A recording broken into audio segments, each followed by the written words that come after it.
are you from the occupation by chance? What's going on down there? All these strangers are talking. Like, I've been living in What Greece. about people who want to preach this? Not everybody in Oakland. That's not Oakland, but like, I'm in parts of Oakland where people ain't feeling it. For real. I know, and that's the problem. And that's the people, they're not feeling that, and you may have a lot more in common because the perception is going down. There's a lot of black folks that ain't feeling it, in a lot of communities for a variety of reasons. And so if you haven't had a conversation with them, you need to. Well, I have had a conversation with them. I'm not saying you personally. I'm saying collectively, because there's a lot of folks.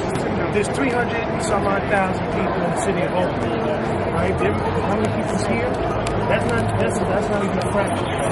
A lot of people in a lot of different places, different information from different places. Some people working 2 jobs and they don't have time to turn on the news or anything, so they just see a Facebook tweet or they just heard a rumor. And sometimes those rumors are very deliberately placed because they know the lifestyle. For me to go put up there and say it's a bunch of hippies down there, and then somebody's repeating it. All right, it's just a bunch of hippies versus a diverse group. And so how do you counter that? Because somebody who knows that they have a lot to lose, somebody who has a lot to lose at 1%, figuratively speaking, they're very deliberate about how can I distort this. I know, but we've been trying. People have been trying. People have been trying to counter them.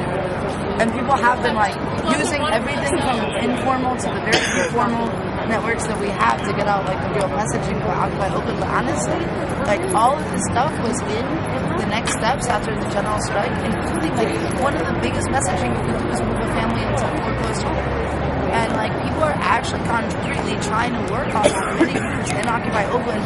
But now we have all these threats from the city and the Chamber of Commerce that next week there's going to be a citywide land emergency, and that Juan has gotten a homeless shelter to move this.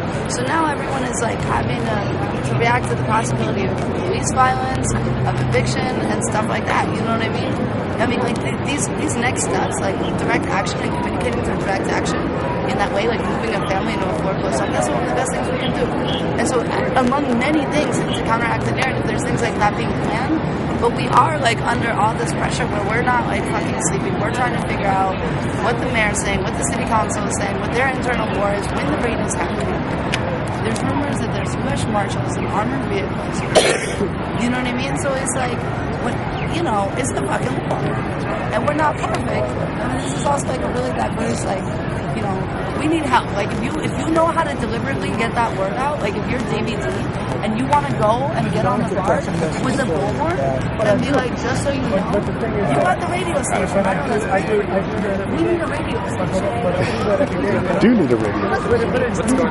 Oh, they're just talking. People talking. Yeah, I know, huh? It's surprising. It's everybody doing it, and it's a Facebook. So, like, for example, if everybody has a Facebook, right? If there's a bunch of people on Facebook, what does everybody's Facebook status say? I mean, mine says I need sleep. But I'm saying in a war, theirs doesn't say you need sleep. In a war, theirs say Occupy Oakland is property. Yep. And 100 people will say that. Yep. So they're very deliberate. If they're on Twitter, like Andrew Breitbart and those guys, they have 100 people sending out with the hashtag Occupy Oakland, shooting in Oakland. We're also not a corporation. No, I get that, but we're not talking about a corporation. I mean, that's the fight that you have. But I'm sharing an idea so that people can take that. So we can have 5 or 6 that go, let's all put the same Facebook stack. Let's all put a similar type of message, not to convince these guys, but so that people understand. So that the average person knows, wait, what is going on out there? I don't understand. We only do that when there's a message that we know that we cannot, like, for instance, when we're organizing, everyone's